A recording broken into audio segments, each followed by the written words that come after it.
Hi friends, welcome to my channel. Today వీడియోలో వచ్చేసి beautiful gold ear ring collection మీతో share చేసుకుంటాను. ఈ వీడియోలో మీరు చూసే ప్రతి డిజైన్ కూడా చాలా బాగున్నాయి ఫ్రెండ్స్. అన్నీ కూడా మనకి లైట్ వెయిట్లోనే ఉంటాయండి.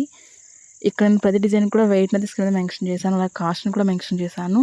ఇందులో మీకు ఏదైనా డిజైన్ నచ్చినట్లయితే మీరు స్క్రీన్ షాట్ అనేది తీసుకుని మీకు దగ్గరలో ఉన్న గోల్డ్ షాప్లో మీరు సేమ్ డిజైన్ని కొనుక్కోవచ్చు. లేదనుకుంటే ఆర్డర్ మీద కస్టమైజ్ చేయించుకోవచ్చు మీకు నచ్చిన వెయిట్లో. సో మీకంటూ ఒక ఐడియా ఉంటుంది మీ ఫేస్కి ఎలాంటి ఇయర్ రింగ్స్ బాగుంటాయి అనేది. సో అందుకే మీకు మొత్తం కలెక్షన్ కూడా షేర్ చేస్తున్నాను. వీడియో కనుక నచ్చినట్లయితే ఒక లైక్ చేయండి. కొత్త వాళ్ళు ఎవరైనా మన ఛానల్ చూస్తున్నట్లయితే వీడియో కింద రెడ్ కలర్లో సబ్స్క్రైబ్ అని ఉంటుంది. మరింత బ్యూటిఫుల్ గోల్డ్ కలెక్షన్ వీడియోస్ కోసం ఇప్పుడే మన ఛానల్ని సబ్స్క్రైబ్ చేసుకోండి. ఇంకా మీకు ఎలాంటి డిజైన్స్ కావాలి, అలాగే ఎంత వెయిట్లో కావాలి అనేది ఒక కింద కామెంట్ సెక్షన్లో తెలియజేశారంటే నేను ప్రతిరోజు వీడియోస్ని అప్లోడ్ చేస్తూ ఉంటాను. Okay friends, thank you so much for watching. See you the next video.